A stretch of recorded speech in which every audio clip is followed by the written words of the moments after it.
Bom, eu estava fazendo umas contas, sabe que 75% dos países do mundo tem uma população até a população do estado de São Paulo, 45 milhões de habitantes, 46 milhões de habitantes, 75% dos países do mundo. O mundo tem quase 200 países, para a FIFA tem mais do que para a ONU. Mas dos 200 países do mundo, só 7 têm mais de 200 milhões de habitantes, o Brasil é um deles, e desses 7, 4 fazem parte da lista dos países mais ricos do mundo. Estados Unidos, em primeiro lugar, China em segundo, a Índia ocupa o 5º lugar e o Brasil na lista dos 10. Os outros 3 países com população superior a 200 milhões de habitantes estão em posição um pouco mais modesta. A Indonésia está em 16º lugar no ranking, população bem maior que a do Brasil, tem 290 milhões de habitantes. A Nigéria está em 32º lugar na lista dos mais ricos, pouco superior ao Brasil, 223 milhões de habitantes, e o Paquistão, pouco maior do que a Nigéria, 42º. Esse é um critério, o critério do PIB. O Brasil figura entre os 10 mais ricos do mundo, o que é muito bom.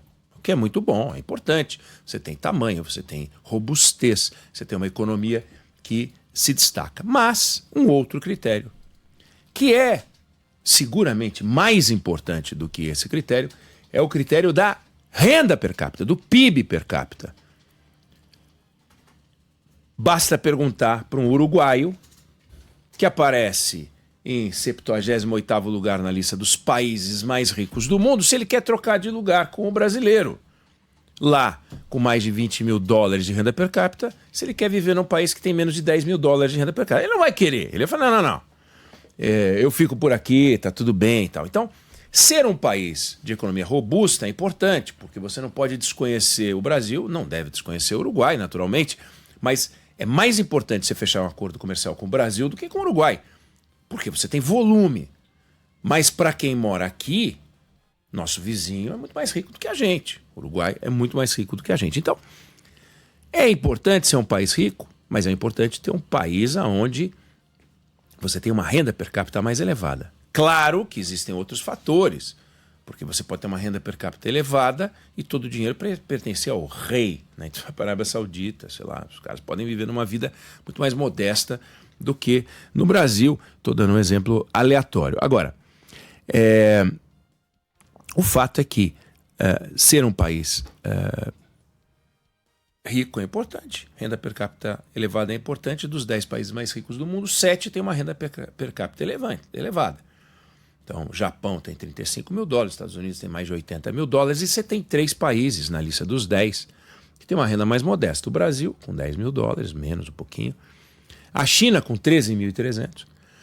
E a Índia, com 2.800. Agora, quando você pega o que era a Índia e a China há 10 anos, não vou voltar muito, não.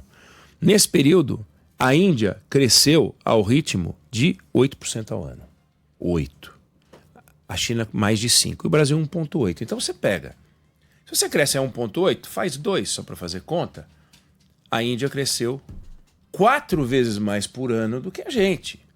Significa que a cada ano que a gente remava, eles em 3 meses faziam o serviço, pô. É inacreditável.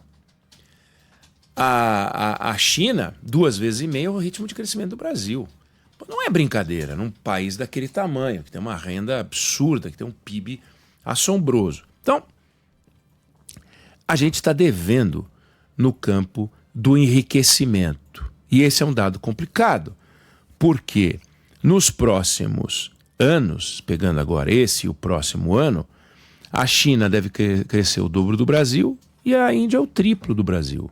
Você entendeu? Então, a gente está numa posição de renda modesta. Os países de renda modesta, como o nosso, que integram a lista dos mais ricos, crescem muito mais do que a gente, já cresceram muito mais, mas continuarão a crescer bem mais do que a gente. E o que vai restar? Somos a lista dos 10, somos dos 10. Somos 10 porque não tem nenhum país grande o bastante para passar a gente, por enquanto. Daqui a pouco pode ter, como apareceu uma Índia dessa, como apareceu uma China no passado. E aí a gente tem que gerar riqueza. Só que, para gerar riqueza, e a gente tem uma dificuldade para gerar riqueza, um dos motivos que segura o nosso enriquecimento é a existência de um inimigo interno. O Brasil tem um inimigo interno. Todos os países têm algum tipo de desafio, mas o Brasil tem um inimigo interno que é muito poderoso. Chama-se Estado brasileiro. É o nosso inimigo. É o nosso inimigo. Se tem um mal que a gente tem que combater, é o Estado brasileiro. Você fala, mas peraí, como assim? Sim. Quando eu falo Estado, e eu não estou falando governo, eu não estou falando governo porque daí um petista, um defensor do Lula vai dizer, lá vem ele falar mal do Lula. Também não estou falando governo, porque senão um bolsonarista vai dizer, não é com a gente. É com o PT, é com o Bolsonaro. Aí o cara do Congresso diz, ele está falando do governo, nós não somos governo, somos o legislativo. Não, é o Estado brasileiro, são os senadores, são os deputados. E os magistrados, com as suas capinhas, né? Também não é com a gente. É com os magistrados, é com o Poder Judiciário, mais caro do mundo. Perdulários, ineficientes, incompetentes, incapazes. Não, mas o nosso dever constitucional, nosso papel constitucional de zelar pelos direitos da sociedade, tudo bem, todo mundo tem coisas importantes para fazer. Só que não faz direito e faz pelo jeito mais caro. E também nós não estamos poupando governador, deputados estaduais, prefeitos, os lixos das câmaras de vereadores, a lixarada que a gente tem, que são as câmaras dos vereadores, não as, mas boa parte delas. Uma vergonha. Qualquer cidadezinha pequena, menor que condomínio no Brasil, tem 9 vereadores. Para quê? Então, esse Estado, que é um nojo, esse Estado consome 35% do nosso dinheiro. Então a gente tem um PIB do qual 35% vai para essa lixarada, que é esse Estado gastão, insuportável, nojento, asqueroso, que troca dente de deputado. O cara vai lá, quer trocar os dentes, troca todos os dentes e você paga a conta, que paga a gasolina do jatinho do senador, que permite que presidente de poder viaje voo internacional com jato executivo, que dá carro para todo mundo, que blinda carro de todo mundo. É uma bandalha que torra o dinheiro que não tem, que é nosso, não é dele, que não respeita o dinheiro do contribuinte, que não respeita o contribuinte, que não sabe o que é um contribuinte. E é esse Estado que trabalha contra a gente e a gente tem que trabalhar contra ele. E aí eu estou falando isso porque a gente vai ter eleição agora, o ano que vem. A gente tem que olhar para esses caras com desconfiança, com uma certa dose de desprezo, tendo admiração pelos que fazem diferença. A maioria não faz diferença, não. A maioria nos atrapalha, nos prejudica, trabalha contra você. E toma a tua grana. E finge que está trabalhando a seu favor. Então você tem no agronegócio uma produtividade extraordinária, fazenda para dentro, e a infraestrutura não acompanha. É justo isso? Mas não tem dinheiro. Claro que não tem dinheiro. Os caras torram tudo. Olha a mamata que os caras aprovaram ontem. Mamata. Imagina se eu estou devendo dinheiro para você e na hora de te pagar, em vez de pegar o meu dinheiro e dar para você, eu pego o seu dinheiro na sua carteira e te dou o dinheiro. Eu não te paguei. Então é o seguinte, tem um fundo para desenvolvimento, para combater as desigualdades regionais. Fundo federal, criado com recursos federais, exclusivamente recursos federais. Criaram na reforma tributária. Aí montaram esse fundo. O Lula, quando aprovou vários vetos aí, ele proibiu o uso desse dinheiro para certas coisas. Acertadamente, porque o Congresso tinha determinado o uso para uma estrepulia, entre as quais aqui voltou a vigorar agora porque derrubaram o veto do presidente. Num acordo com o governo, tá? Diga-se de passagem. Os governadores endividados querem pegar esse dinheiro, que é federal, e usar para pagar a dívida deles com o governo federal. É exatamente o exemplo que eu dei. Pegar o seu dinheiro para pagar a dívida que eu tenho com você. E aprovaram, porque eles derrubaram o veto do Lula, num acordo com o governo. Então você fica pensando, nossa, o Lula vetou e agora eles derrubaram o veto. Não, tudo combinado.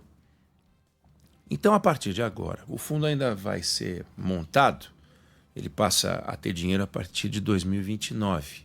2029, daqui 3 anos. Então os governadores já sabem, os endividados, que em vez de eles usarem o dinheiro deles, eles vão pegar dinheiro federal, do seu imposto. Você que mora num estado que não está endividado, vai pagar a conta, porque eles vão pegar dinheiro desse fundo e usar uma parte para quitar um pedaço da dívida que eles têm, das parcelas que eles têm que pagar. Olha que nojo, que mamata, que avacalhação. Ou seja, eles não têm que produzir, eles não têm que economizar, eles não têm que se virar. E está lá o governador do Rio, o governador do Rio Grande do Sul, o governador de São Paulo, mega dívidas, e os caras vão financiar com o seu dinheiro.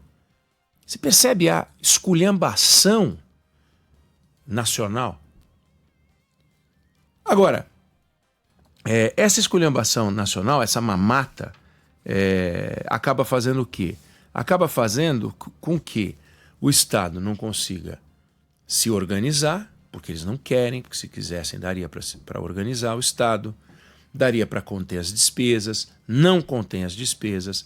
Está aí o Poder Judiciário destaque na lista dos mais de 50 mil servidores públicos que ganham acima do teto. Aí são magistrados, em boa parte. Esculhambação. Imagina ter um teto. Ah, mas o teto é baixo. Aumenta o teto, encara a briga com a sociedade. Mas não, fazem na mão grande. Ficam dentro do teto e começam a colocar um monte de penduricalhos. E aí ganham 100, 180, 200. Tem mês aí com um magistrado que ganhou 300, 400 mil reais. Nojo. Nojo do Estado brasileiro. Então eles se comportam como se fossem marqueses, viscondes, príncipes. Vamos lembrar o exemplo. O Tribunal Superior do Trabalho comprou 27 carros Lexus de mais de 300 pau. Por quê? Por que cada magistrado tem que ter direito a um carro Lexus? Por que não pode andar de Uber? Quem é que sabe quem é ministro do TST? Que risco esses caras correm? Queriam aprovar uma sala VIP no aeroporto de Brasília, não conseguiram. Acho que não queriam ficar perto da sociedade, encostar na pele, vai que dá algum tipo de doença. Esse nojo gera um déficit, porque eles gastam o que eles recebem, que já é muito, e ainda falta dinheiro, porque são perdulários, aí gera déficit. Tudo patrocinado, Ministério da Fazenda, Palácio do Planalto, Congresso Nacional, esculhambação, federal, estadual, municipal, gera um déficit brutal, precisam se endividar. O que acontece? Taxa de juros. Aí vem a maldita taxa de juros. Taxa de juros que no Brasil virou um veneno. Claro que é um veneno, porque ela é tão alta que ela envenena. É bom lembrar que a taxa de juros é o preço do dinheiro.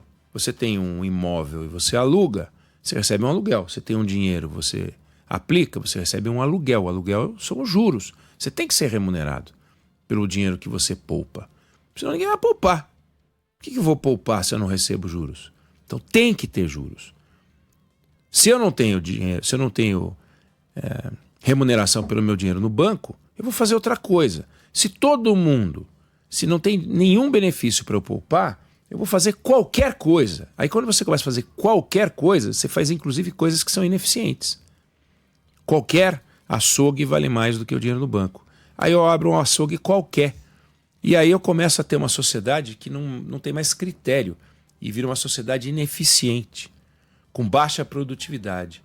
Então, se você não tem taxa de juros, você não tem uma seleção natural dos investimentos e o Brasil e o país se perde. Então, tem que ter juros. Agora, a gente leva isso tão a sério que a gente tem uma taxa de juros que é a segunda mais alta do mundo. Olha só. No ano passado fizeram um levantamento com a taxa de juros de 145 países. Não é 14, 145 países. 3 de cada 4 tem juros de até 8%, sendo que metade tem uma taxa de juros de 5%. 5%. Você percebe? 3/4 estão num patamar e o Brasil está muito acima desse patamar. Vai ter reunião do Copom, dia 9 e 10 de dezembro. Não a semana que vem, a outra, terça e quarta da semana seguinte. Quarta-feira sai nova taxa de juros, 15%. Vão manter Selic.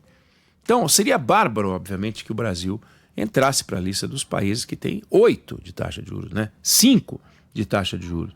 Agora, pega as últimas 3 décadas do Brasil, 30 anos. Em apenas 3 anos, em 30, a gente conseguiu ter uma taxa de juros que foi de até 5%. Pô, meu, é nojento, né? Por isso que eu digo, não é o governo Lula, não é o governo Bolsonaro, não é... Ninguém está fora dessa sacanagem. São 30 anos roubando o Brasil. Há 30 anos a gente tem taxa de juros dos quais 27, alta, acima de 5. É um nojo nacional. Por que a gente faz isso? Porque nós não temos responsabilidade fiscal. Não sabemos o que é isso. A gente não tem o menor compromisso. A gente não, né? Eles não têm o menor compromisso com você. Fazem discursinho, a gente vê o ministro da Fazenda falando, a gente vê a ministra do Planejamento, a gente vê o presidente da República, e todos eles fazendo juras e prometendo devoção a esse princípio, mas eles não são responsáveis. Eles são irresponsáveis. Porque ficam lançando programa com esse nome bonito, e que torram dinheiro. O programa termina e não há prova de que a sociedade aumenta a riqueza como o programa sugere. O Bolsa Família triplicou de tamanho. Custava 90 bi, custa 270 bi. Triplicou de tamanho. Não há nenhuma evidência de que a pobreza no Brasil reduziu a 1/3 do que era. Nenhuma evidência. Por que não reduziu? Então, o governo, assim, do jeito que está, governantes assim, do jeito que eles são ótimos. Para eles mesmos, para eles tentarem se perpetuar, para alimentar a pobreza, para se alimentar da pobreza, para fazer discurso de que trabalha pelos mais pobres e mandar a fatura para as próximas gerações. Aliás, nenhum compromisso com quem está nascendo. Compromisso só com quem tem 18 anos, título de eleitor, em outubro do ano que vem. O resto que se dane. E aí o compromisso com as próximas gerações que se dane. Sabe quem vai pagar a conta? Os mais pobres. Sempre são os mais pobres. Quando o país se arrebenta, quem paga a conta são os mais pobres. Quando tem inflação, quem paga a conta são os mais pobres. Quando tem recessão, quem paga a conta são os mais pobres. Nunca são os mais ricos. E os mais ricos fazem o quê? Vão embora. Se defendem. Vai lá e cria um país inóspito ao capital. E vai embora. Então, a solução é estimular a economia de mercado, criar um ambiente de negócio para que a gente possa produzir, para que o empresário, e não essa porcaria de Estado brasileiro, consiga produzir. Porque o Estado brasileiro produz porcaria. Quem produz é o setor privado. E o setor privado quer produzir. Do contrário, já teria ido embora. Muitos já foram embora. Com razão, porque tem que proteger o que juntaram.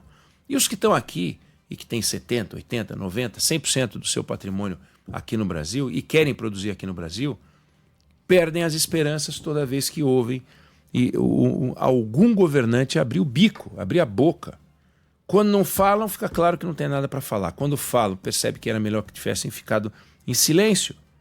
Então, é muito fácil, quando a gente fala da taxa de juros, a gente apontar o dedo para o prédio preto do Banco Central. Mas os prédios envolvidos são o Palácio do Planalto, Congresso Nacional, Supremo Tribunal Federal, como símbolos dos prédios públicos brasileiros que assaltam os cofres, fazendo aquilo que não interessa para a sociedade, com o discurso de que trabalham pela gente. E entregam para a gente o quê? Inflação e, para combatê-la, taxa de juros altos. E aí, onde é que isso vai dar? Vai dar que a Índia vai continuar avançando, vai dar que a China vai continuar avançando, em vez de 7 países com renda mais alta, daqui a pouco teremos 9, e o Brasil, o pobrezinho da lista dos maiores países do mundo, e a gente vai ficar sempre falando, somos os maiores países do mundo, agora somos os 10º. Então, essa lixarada só vai mudar, essa situação horrorosa que nas grandes cidades está tornando a vida irrespirável, só vai mudar se a gente modificar a maneira como a gente encara o Estado brasileiro. Nós não podemos encarar o Estado brasileiro, como uma fonte de solução, e sim como o eixo central dos problemas nacionais que tem que ser modificados. Eu não sei se você concorda ou discorda, mas essa é a opinião que eu tenho sobre o assunto.